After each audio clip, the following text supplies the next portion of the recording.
Hello, everyone, and welcome to Functional Fertility, the podcast designed to demystify your hormones, up-level your lifestyle, and supercharge your fertility potential. It's not a binary, like no diabetes and then diabetes. There's a big spectrum that happens in between there and all these steps that we have to take to get there. So what we want to do is be identifying that insulin as it's rising, because the insulin can start to rise a decade before we ever see an abnormal fasting glucose or abnormal A1C. I'm your host, Dr. Kalea Wattles, and today's episode is a spotlight on PCOS in honor of PCOS Awareness Month. Our guest today is a treasured colleague and trusted source on all things PCOS. We're joined today by the hormone dietitian herself, Melissa Groves Azzaro. Let me tell you a little bit about Melissa. She is the founder of the Hormone Dietitian LLC and is an integrative dietitian who helps busy women with hormone imbalances, PCOS, and fertility issues to regain regular symptom-free periods and get pregnant naturally. She uses a functional medicine approach to identify and address the root causes of symptoms with a personalized nutrition, supplement, and lifestyle plan to balance hormones and optimize fertility. She works virtually with clients in the U.S. in one-on-one and group programs. She's the creator of the PCOS Root Cause Roadmap and the Period Problems Root Cause Roadmap. She's the author of A Balanced Approach to PCOS and is the host of the podcast Hormonally Yours with the Hormone Dietitian. I've been waiting for this moment. It's so fun to have you. Welcome to the show, Melissa. Thank you. Thank you so much for having me. And just so you know, I had Dr. Wattles on my podcast last season, so be sure to check that episode out as well. It's coming full circle. We already know we had a great time podcasting together. And this is really perfect timing for us to reconnect because not only is it PCOS Awareness Month, but we also have some new international expert guidelines in PCOS. They're hot off the press. So this is a great time to pick your brain about what those look like. Melissa, will you kind of give us your hot takes from those new guidelines? Yeah, I think it's interesting. You know, the original ones in 2018, they did acknowledge that nutrition and lifestyle make a difference in PCOS. They're mostly medical focused. You know, they're talking to practitioners about best practices in PCOS based on expert consensus.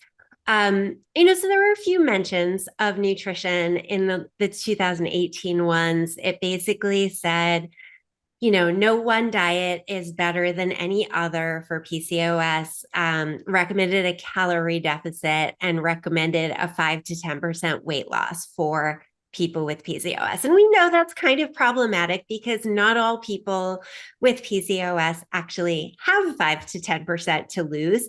And losing weight doesn't actually cure PCOS. So, it may help with some of the symptoms, but it's not the end all be all when it comes to PCOS. So I think it's gone a few steps further in terms of acknowledging the importance of nutrition and lifestyle management.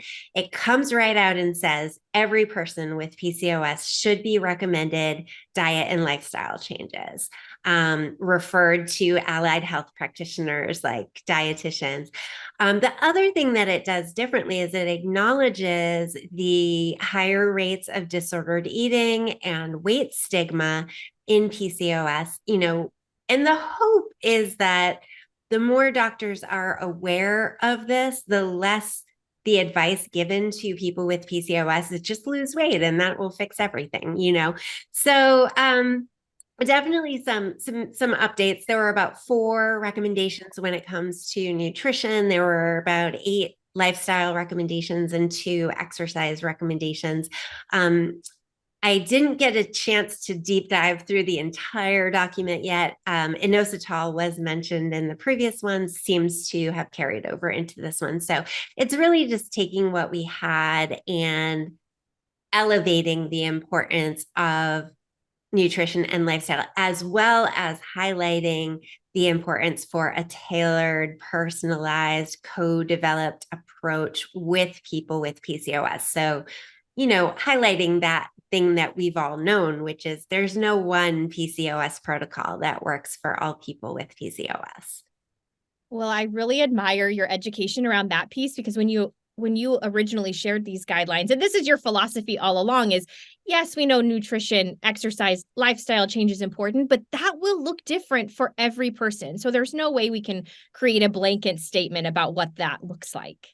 Exactly. I feel very relieved in, the way that I practice, and this is always the way that I have practiced. So I'm not sort of scrambling to rework all of my programs because of these new updates. Yeah. Yeah.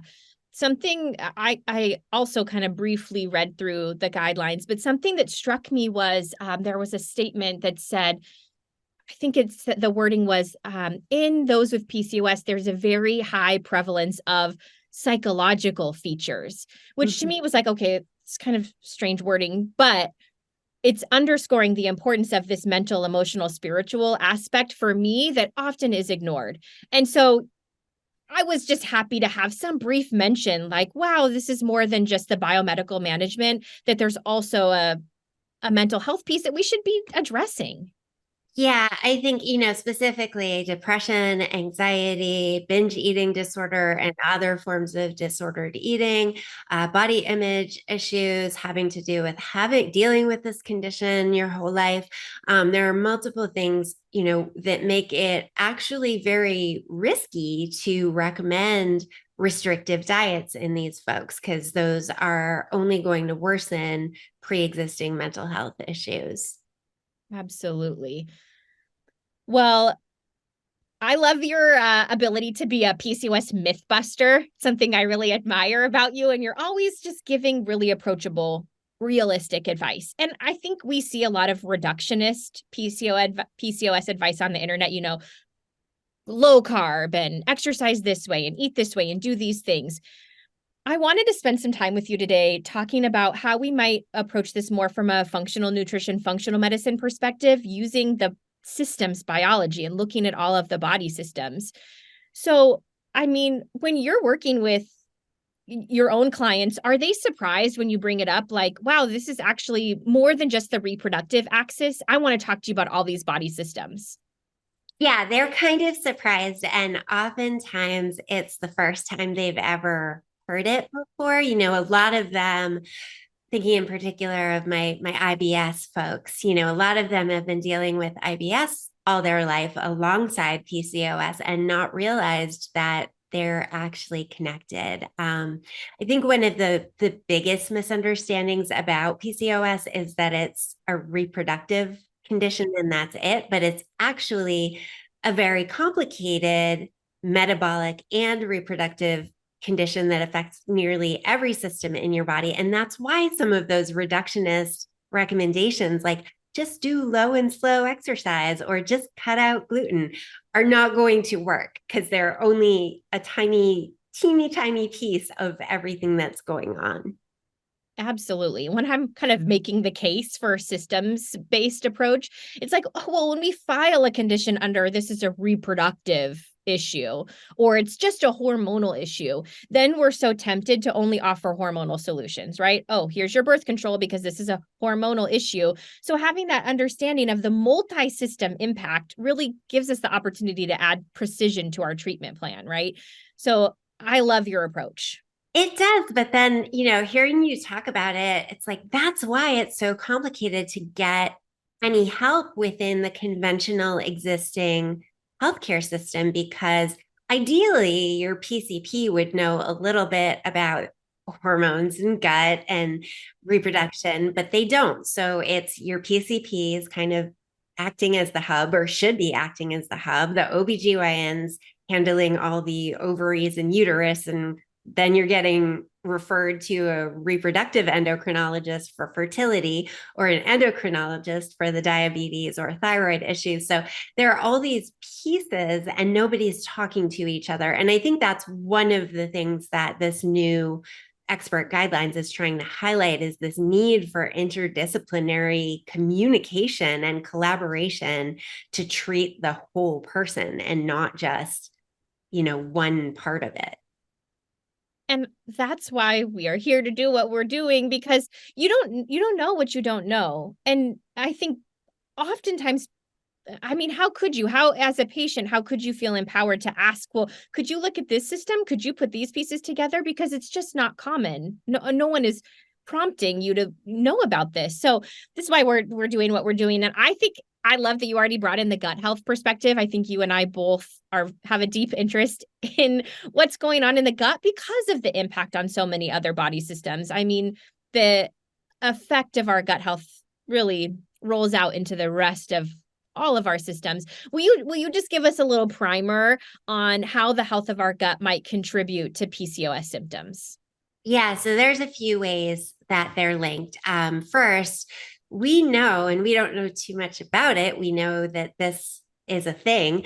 The gut microbiome in people with PCOS is different than the gut microbiome in people without PCOS. And, we're still in the very, very early days of learning what the gut microbiome is and what it does for us. We do know gut microbiome impacts digestion, absorption, blood sugar balance, weight, metabolism, inflammation, mood, hormones, more. So having those differences, even if we don't quite know exactly what's responsible, could be contributing to some of those symptoms of PCOS.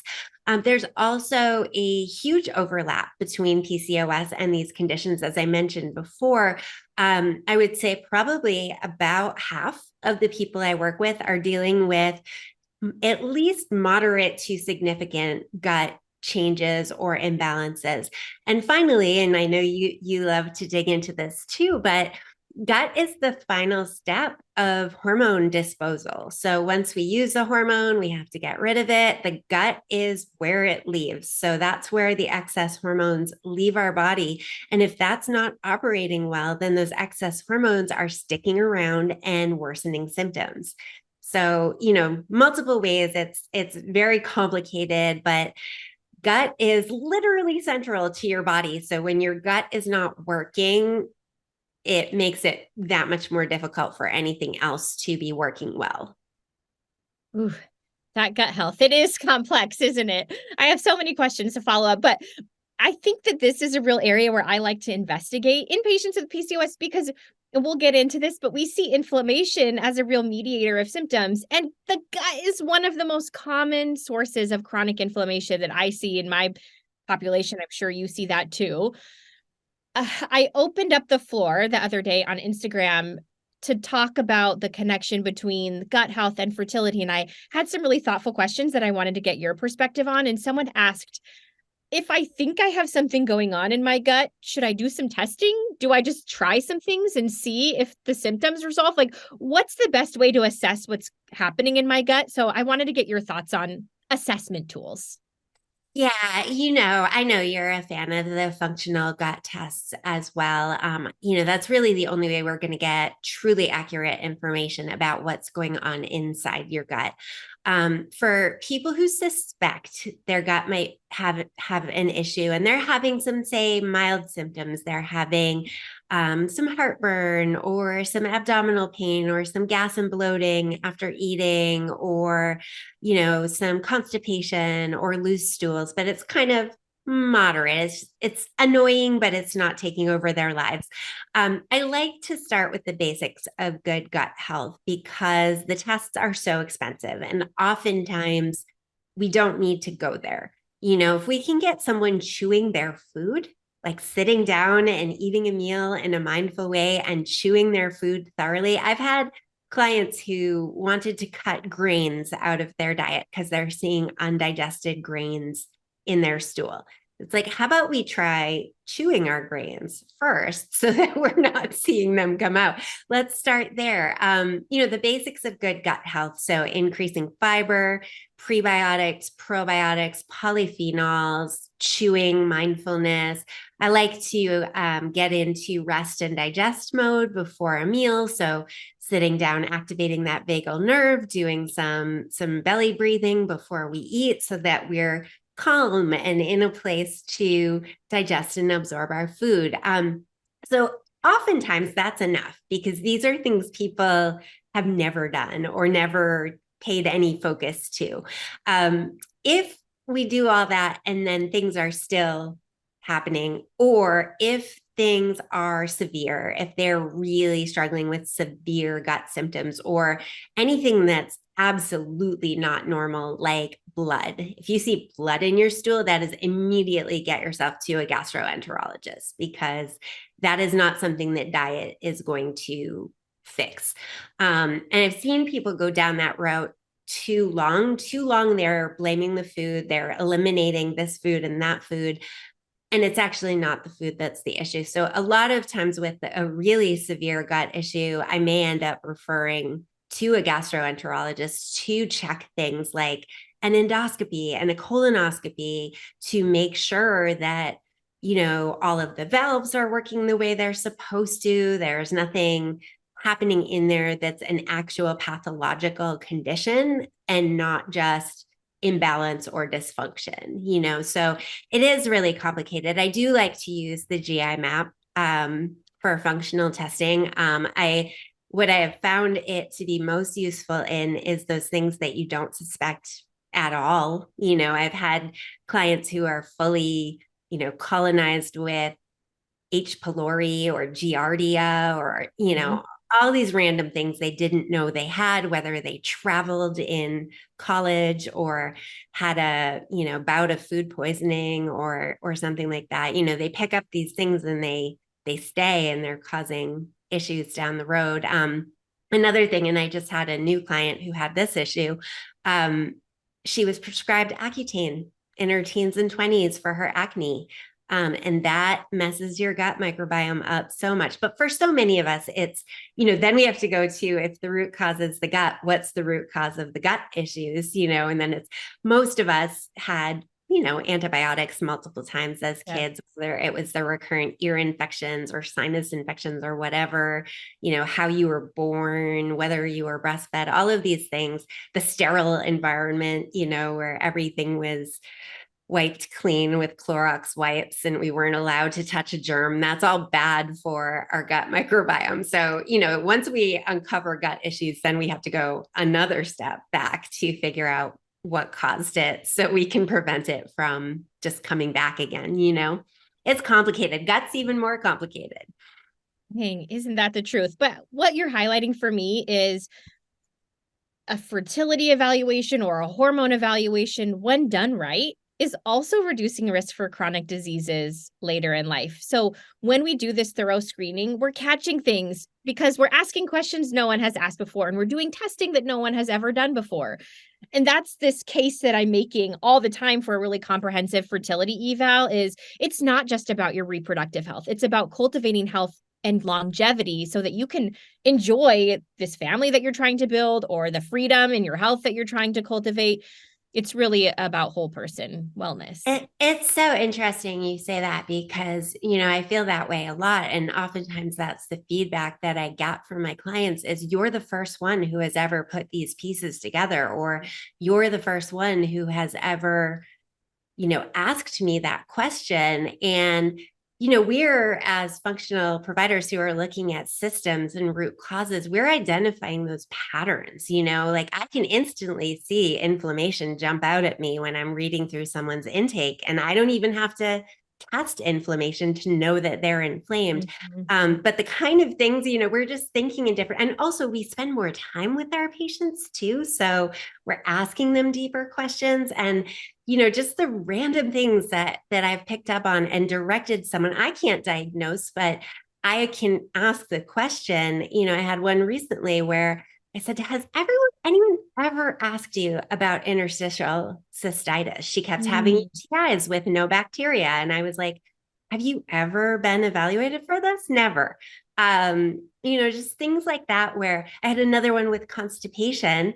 Turned out to be, functional pelvic floor health issues, not anything she was eating. So, being able to take that bigger view of someone and all of their symptoms and try to put it together to figure out what might be going on here. I think that's where functional medicine really shines in our ability to tell this story that combines all of the body systems. And on this topic of chronic inflammation, we talked about the gut as one source of chronic inflammation, but you just are making me think of I'm always screening for periodontal disease because we see that as such a frequent source of chronic inflammation. And we'll get these patients and they're trying to get pregnant and their inflammation just won't go down despite the dietary changes and the supplements and all the things.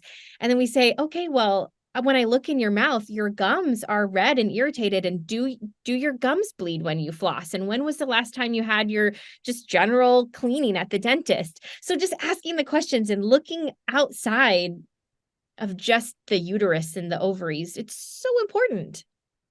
Yeah, inflammation, I agree. Gut is one of the most common causes I see for inflammation in my clients. PCOS itself, we don't know why. It's part of the disease pathology that people with PCOS have a higher CRP than people without PCOS.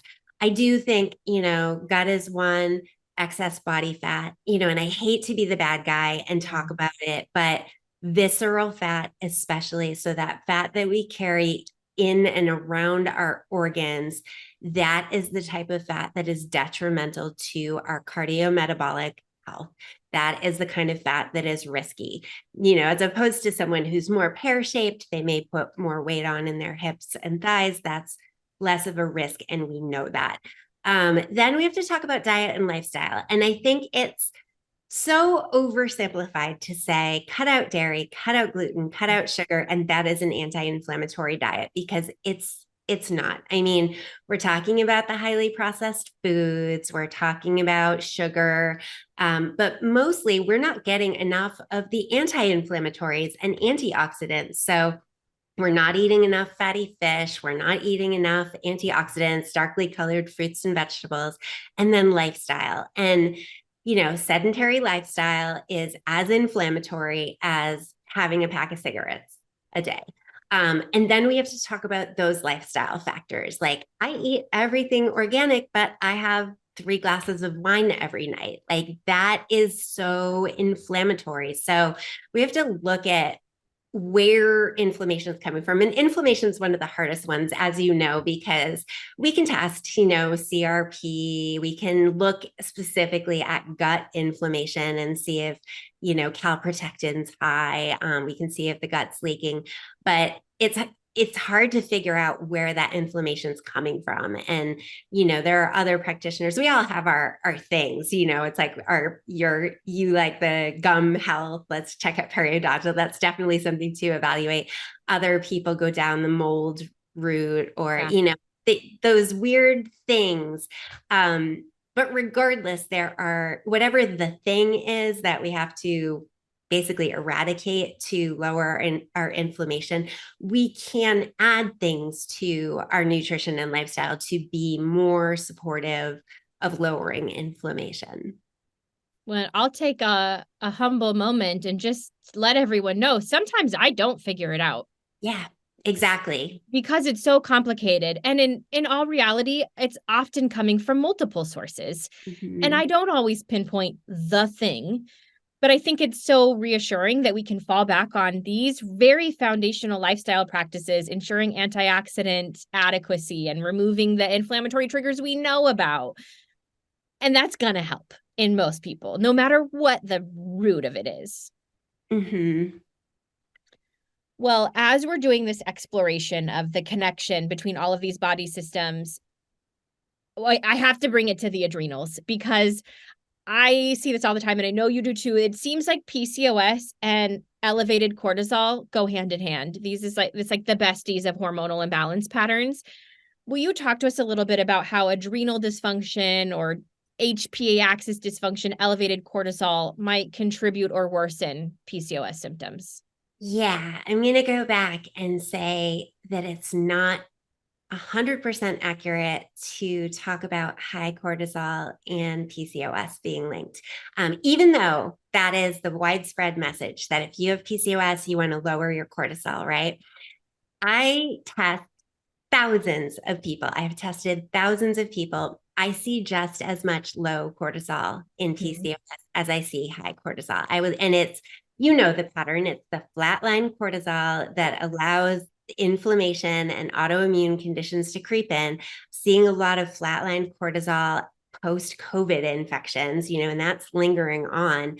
But really what's more accurate is PCOS and adrenal dysfunction go hand in hand. And whether that's high cortisol or low cortisol or abnormal diurnal pattern of cortisol, or cortisol looks perfectly normal, but DHEA is jacked. DHEA is an adrenal hormone. We can make it in response to stress. It's sort of a precursor. We can turn it into testosterone or into estrogen, but it can act just like testosterone in the body. So when DHEA is high, we're going to have oily skin, we're going to have acne, we're going to have hair loss, we're going to have hirsutism, just like if testosterone was high. So, having high DHEA can mimic having high testosterone. Having high DHEA can convert into higher testosterone levels. So having high adrenal hormone output can worsen PCOS symptoms.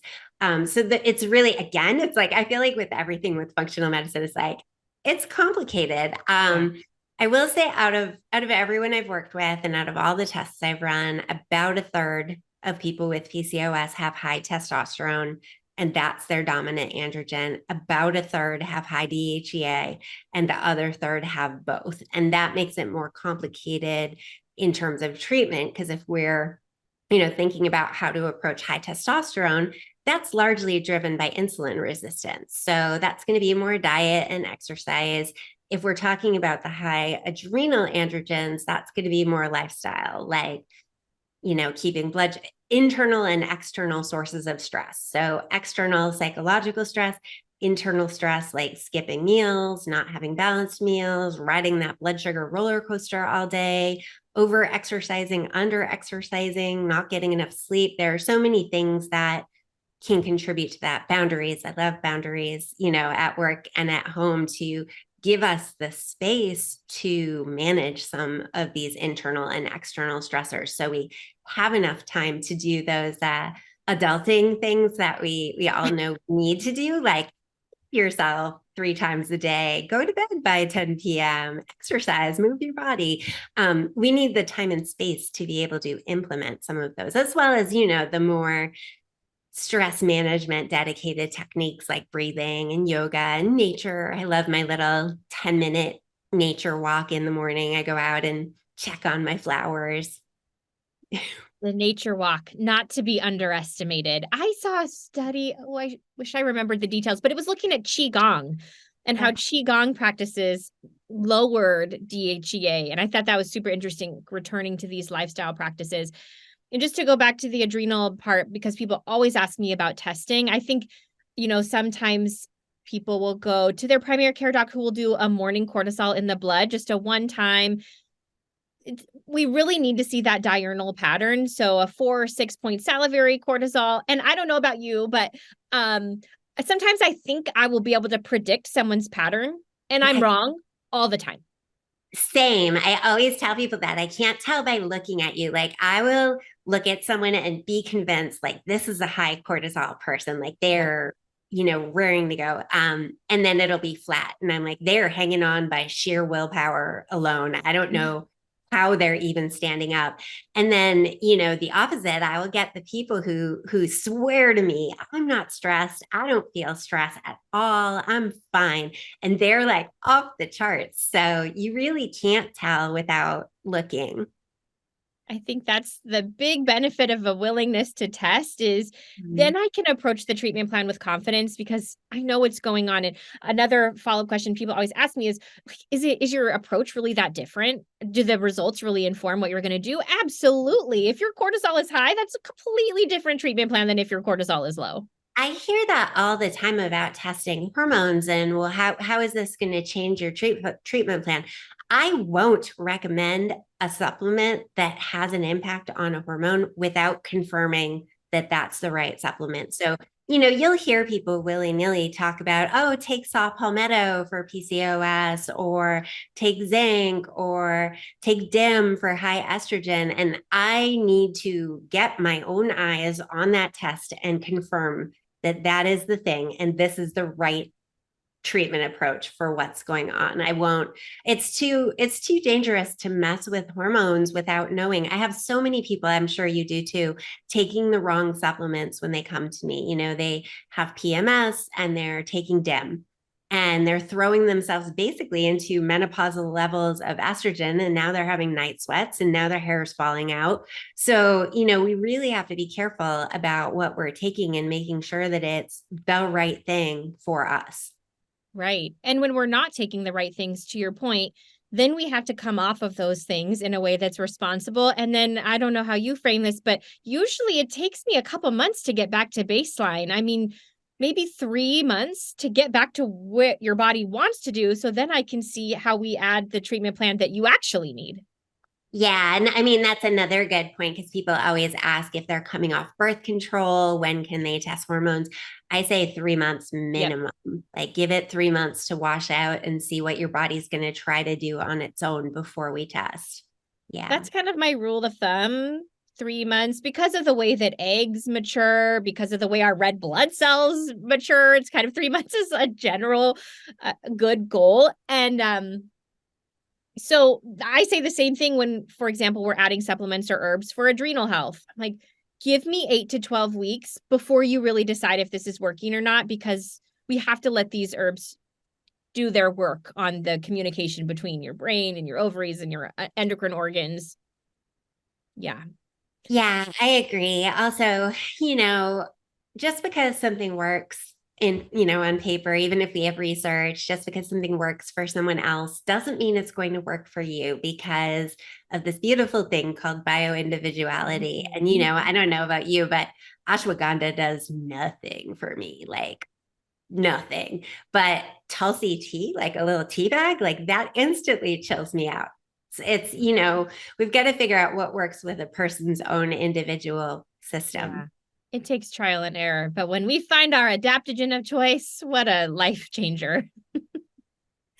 Well, Melissa, I've read in your posts that, and you kind of touched on this already, that maybe up to 95% of people with PCOS have insulin resistance. This is a huge number. It's really the root cause of some of the most troublesome PCOS symptoms and something we absolutely need to investigate. Will you tell us some of the most common physical signs of insulin resistance that maybe we can be on the lookout for? Yeah, the stat is 95% of people who are overweight, up to 95% of people who are struggling with their weight with PCOS will have insulin resistance. Up to 75% of people who are not struggling with their weight at all are still insulin resistant. And the reason this is important is because insulin tells our ovaries to make more testosterone and it tells our liver to make less sex hormone binding globulin, which gloms onto the testosterone so it can't cause as many symptoms for us. We want to lower this because 50% of people with PCOS will be diagnosed with prediabetes or diabetes by the age of 40, which I don't know about you, but that sounds like a baby to me now. I'm like, 40 was not old at all.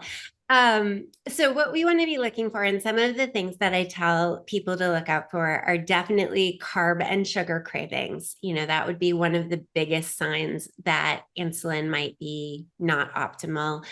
Feeling tired after a meal, especially a meal that contains carbs. The converse of that, if you're having hypoglycemic episodes after consuming a meal high in carbs, like for me, pancakes. If I eat pancakes for breakfast, I'm going to be a hangry, shaky mess like an hour later. So that's really a sign that your insulin is not optimal and it's spiking too high, or you're absorbing it too fast. Difficulty losing weight, especially in the midsection. So the general recommendation is waist circumference over 35 inches is linked to insulin resistance. So if your waist is over 35 inches, the chances of you having insulin resistance are very, very high. Some countries, because US is a little different than other countries, some countries go as far as to say 31 or 31.5 inches. So looking at that waist circumference and where we're putting on our fat. the dark velvety skin that can happen around our neck, in our armpits, inside our elbows or our knees. That's acanthosis nigricans, and that is a sign of insulin resistance. Similarly, and people don't realize this, but you know those little skin colored skin tags, and most of us have them around like our bra strap or wherever there's friction, and that's normal. That's perfectly normal. But if you have more than a couple skin tags and they're in places that are not necessarily from friction, that's a sign that you might have insulin resistance. So, there are a lot of these outward signs and symptoms that this is happening before we get to the point where it's crossing into pre-diabetes and diabetes. And then we're going to be having some of those frank diabetic symptoms like feeling really thirsty and frequent urination and frequent infections and colds, then we're sort of into that already crossed the line territory. I think it's so important that we spread awareness about what we might be able to look for on our own, because the fact of the matter is there's a lot of resistance in getting a fasting insulin when you go in for your annual exam, or if you're just being seen and you want to know. I've told this story before, how I was working with a patient who had PCOS, and her PCP was ordering labs, and I was kind of serving a consultant role, and I had fasting insulin, and her doc said, "Dr. Wattles is excessive." And it was mind-blowing to me because it seems so foundational that a fasting insulin would be really appropriate. And the other reason why I think it's so important that we kind of know what to look for is so we can be an advocate for ourselves, which I hate that we have to advocate for ourselves so much, but that's the reality. And I spent a lot of time in IVF clinics when I was a student, and people need IVF. I'm thankful for the technology. I'm not against it at all, but I remember being in an intake with a patient who had, the dark velvety skin, lots of skin tags over her whole neck. And the doc was saying, yeah, let's proceed with IVF. This is unexplained infertility. I don't know. Nothing to do here. I can't figure it out. And it was so startling to me because I didn't even need a lab or a physical exam. I could see with my eyes that there was an area where we could intervene, and maybe she wouldn't need IVF in the end. Yeah, there's actually been recent research on PCOS and fertility, and should we proceed with, assisted reproductive technology, or should we take a break to work on nutrition and lifestyle before proceeding down that route? And just, pregnancy rates, live birth rates are much, much higher when we take the time to address nutrition and lifestyle changes first. So it's super, super important. Yeah, just even if we still do need to pursue assisted reproduction, I feel very confident that the outcome and the safety is improved when we work on those pieces. So I think it's really important. And I so appreciate all of the education that you do about this. On that line of metabolic health, many of our clients come in, they had a fasting glucose and a hemoglobin A1C. And they say, oh, this was my evaluation. Will you tell us how those results alone are kind of limiting in our understanding of an individual's metabolic health trajectory and the natural timeline of their metabolism? Yeah. So, just back to the basics a little bit. I never put any stock in a fasting glucose because so many things can impact it. It's like, what did you eat for dinner the night before? Were you stressed driving to the lab? How did The stress of the blood draw? Yeah, stress of the blood draw. There are just so many things that can impact. You can have the dawn phenomenon where your blood sugar actually went low overnight and now it's your liver's producing glucose. So it's not even really a true fasting glucose because we've already surpassed that fasting level. A1C is a little bit better because that's at least giving us a good idea of what's been happening in your blood over the last 3 months. It's still just measuring glucose. And we know it's not a binary, like no diabetes and then diabetes. There's a big spectrum that happens in between there and all these steps that we have to take to get there. So what we want to do is be identifying that insulin as it's rising, because the insulin can start to rise a decade before we ever see an abnormal fasting glucose or abnormal A1C. A decade. Back to the new guidelines, and again, I haven't fully gone through all of them. Did catch my eye that it said testing insulin is not recommended, which is weird because in 2018, they had recommended that everyone with PCOS get an OGTT, an oral glucose tolerance test with insulin, and said PCOS was a valid reason to test that. And of course, that's the gold standard when we're looking at insulin resistance or gestational diabetes or diabetes. In our country, it's not being done outside of pregnancy for the most part. So I like to get a fasting insulin, a fasting glucose, plug it into the HOMA-IR calculator and see where we are on that scale of insulin resistance. Are we not insulin resistant at all? Are we mild to moderate, or are we severe? And most of the people with PCOS that I work with end up in that severe category when we do get those numbers and we do look at the HOMA-IR. Right. Well, you already knew where my train of thought was going, because I wanted to know how you're testing insulin resistance. And it's the calculators are nice because some of the labs will do an insulin resistance score for you, but it's more expensive. So having these pieces that you can do. Oh, it's free to Google. If anyone has a fasting insulin and a fasting glucose from the same test, go Google HOMA-IR calculator and you can plug it in for free. Yeah. Yes. We love a free tool, a free resource. I know that you are very dedicated to personalizing your clients' treatment plans, and that no treatment plan looks alike. But are there some kind of general nutrition and lifestyle recommendations for supporting a healthy insulin sensitivity that you're thinking about with frequency? Yeah, absolutely. I think, the dominating messages out there are cut carbs, cut sugar, try intermittent fasting. But those are not things that are sustainable for a lifetime. And with PCOS being a lifelong condition, we want people to be making sustainable changes that they can stick with for a lifetime. It should not feel like a diet. So what we talk about when it comes to improving insulin sensitivity, lowering insulin, lowering glucose, is prioritizing protein and fiber. Those two things are going to slow blood glucose absorption. I use a moderate carb approach. If you look in studies, it's called a low carb approach, but if you read the fine print of the studies, what it is 40% of daily calories from carbs. So that's within the acceptable macronutrient distribution range. It's more moderate than, it's certainly lower than a standard Western diet, but I'm not talking about 50 grams of carbs a day or 5 grams of carbs a day. I'm talking about a moderate approach and including high quality carbs, paying attention to the quality of the carbs, just starchy vegetables, whole grains, fruits, vegetables, legumes. Those should be the main sources of your carbs. Also, and I know there's a lot of debate out there, and I still see PCOS practitioners recommending things like 5 or 6 meals a day. And that just makes me uncomfortable, because what happens is every time we eat, our glucose goes up and our insulin goes up. So I like to tell people to minimize the number of eating occasions throughout the day. So 3 meals.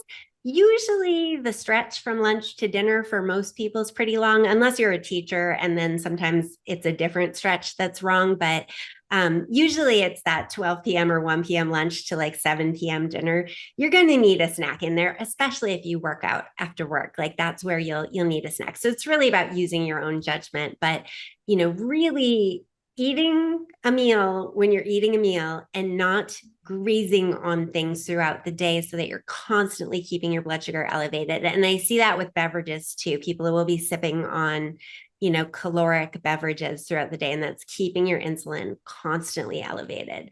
Then we got to talk about exercise. The ones that make the most difference for insulin are lifting weights.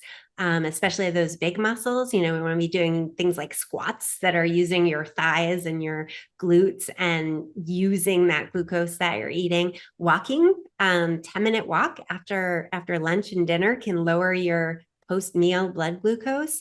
Sleep, 6.5 is the magic number when it comes to insulin resistance. So anything under that, you're going to have higher insulin resistance the next day. Even one night of 6.5 is going to impact your insulin and what you eat, because you're going to crave more carbs. You're going to eat more calories the day after you don't get enough sleep. And then moderating the stress response. So, really paying attention to sources of stress, trying to minimize sources of stress, and moderating the way that we respond to stress so as not to spike cortisol and then glucose. These tips are so approachable. I appreciate that so much. And I actually really resonate with this. Like, when you're having your meal, have your meal. Because the thought that I have to plan and create all these meals throughout the whole day is too much to think about. Mm-hmm. Absolutely. Yeah. Yeah. I found, especially during the pandemic when we were both home working from home, it was like I was getting mad at myself that I was getting hungry again. It's like, already? Like, I already have to make another meal. It's like, yeah, it was 4 hours since you ate breakfast. So it's totally makes Pretty total acceptable sense. over there. Yeah. Well, I just really like your no BS approach to PCOS. It's evidence-based. It's really realistic. And we had some questions come in from our podcast listeners, and I thought you'd be the perfect person to help me answer some of these. So are you ready? I'm going to throw some listener questions your way. Absolutely. Okay, so this one comes with, I hear this often. People want to know, is lean PCOS real? We see it all over the place. Is this a thing? I'm going to go on the record as saying yes, but. The classic Yes, yes, but. yes, today, lean PCOS is a real thing. So there are people who meet the diagnostic criteria for PCOS, but they do not struggle with their weight. They might have high testosterone that's not being driven by insulin resistance, which we already talked about is the main thing driving testosterone, or their dominant androgen is DHEA, so that adrenal androgen. So I do see this. I rarely see frank insulin resistance in lean PCOS. I do see inflammation, most often coming from the gut. So really inflammation, adrenals are the bigger root, and then gut, sometimes gut are the bigger root causes for lean PCOS. There's some research that is looking at different categorizations of PCOS. And a couple of years ago, there was one that categorized lean PCOS, or the genes associated with lean PCOS, as more of a reproductive type form of PCOS versus the typical form of PCOS, which is more metabolic in nature. That's the heart disease risk, diabetes risks. Another factor, I see a lot of misdiagnosis of PCOS, particularly in lean people. So what we may be calling PCOS might not be PCOS at all, but post-pill polycystic ovaries, functional hypothalamic amenorrhea hasn't been ruled out. Congenital adrenal hyperplasia hasn't been ruled out. Pituitary issues like benign pituitary growths that are raising prolactin. All of these things have to be ruled out before we can say, yes, it's PCOS. Another confounding factor I see, and I've been seeing this more and more, athletes, collegiate athletes, especially if you were very, very active in high school and college, you were on the lacrosse team, you were on the track team, you've had PCOS all along, but the extreme nature of your training was keeping it under control. Mm-hmm. So you think you have lean PCOS because you don't have a weight problem. But the second that you stop that extreme level of activity, all of those typical symptoms of PCOS start coming in. And then you realize it actually was more of a typical PCOS all along. You were just managing the weight piece of it because of your lifestyle. So to be honest, I think what we're eventually going to find, the more that we learn about the different causes of PCOS and the different patterns seen with PCOS, I really think we're going to see that lean PCOS is an entirely different animal from typical PCOS.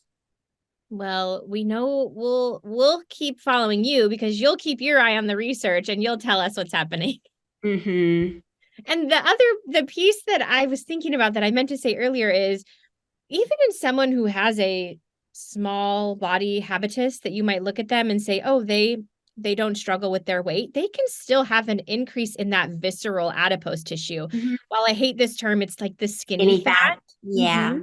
And so that's totally a thing. Yeah, the apple shape where the apple on two sticks, like if your body's shaped like that, it's very possible. It's just, where we put weight in our Yeah. body. Metabolically active tissue. This is a great question that I think will be important to answer. This listener asked, should I be thinking about ovulating regularly, even if I don't want to get pregnant anytime soon? Should you be thinking about bone health if you're not planning on breaking a bone anytime soon? Hey.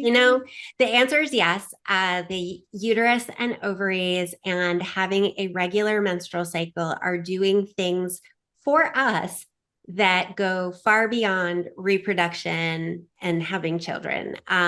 We want regular cycles for regular hormones so that our bodies are exposed to estrogen as the dominant hormone in the first half and progesterone as the dominant hormone in the second half equally. This balance is important for brain health and mood, bone health, heart health, and if those risk factors aren't enough to convince you, all of those cosmetic things that we all care so much about, like clear, healthy skin and thick, shiny hair, like we need hormones for that. Muscle strength, everything. And especially this is the thing I'm on my high horse about.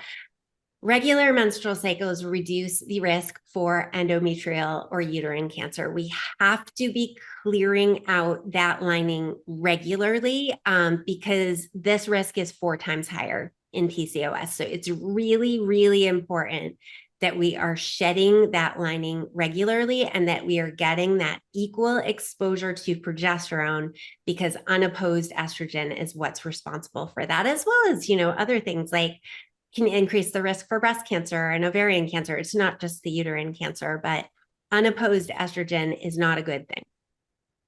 And that's why they call you the period fairy, right? Because you're going to get those cycles regular so that we can shed that lining and have this healthy balance of estrogen and progesterone. Mm-hmm. Love it. Melissa, in our last few minutes together, I always like to close the episode with something fun so we can digest all of this amazing facts that you've just dropped for us. So I have a fun kitchen challenge for you. Are you ready? Sure. All right. So your challenge is to make a hormone-friendly breakfast that does not involve eggs. And the bonus points come if it's something that we can make ahead of time because we're all so busy. What are you making? Okay, so I admit I rely on eggs a lot because I recommend 25 to 30 grams of protein for breakfast. And every egg has 6, so you have 2, and then you put some collagen in your coffee and you're like good for the day, right? I will tell you what I had for breakfast today because it was not eggs. So I do hormone balancing smoothie. I start with protein powder. I used pea. I can't use dairy. If people can use dairy, I recommend whey. Some collagen. Then I put some antioxidants in there. So I put wild blueberries and a little splash of palm juice. Then I put some leafy greens, always leafy greens. So it's baby kale today. Sometimes it's baby spinach. Then I load it up with seeds. So I do hemp, chia, and flax. I had to make sure to get the chia seeds out for this interview. And then some sort of fat on top of that. So today I did a spoonful of sunflower butter, but sometimes I will do like a quarter avocado or, depending on what fruits I've got in there. And then I've been loving doing a little splash of non-dairy kefir for probiotics. So that is my go-to smoothie that I can make in under 5 minutes. So it's not really a prep ahead, although my husband will prep his smoothie the night before, except for the liquid. So he'll put everything in the cup, put it in the fridge, and then in the morning he adds the liquid buzzes it, and heads to work. So under 5 minutes. All right, this is the pro tip. Melissa, thank you so much for spending time with us today and doing this episode in honor of PCOS awareness, which you're always spreading the word. This is such important information to our listeners. Thank you for tuning in. We always appreciate your support, and to our show's producer, Paola Martini, for making this show happen. Thanks, everyone. We'll see you again next time. Did you love this episode and want to hear more? Head over to drkaleawattles.com/podcast, where you can find more episodes on all things fertility.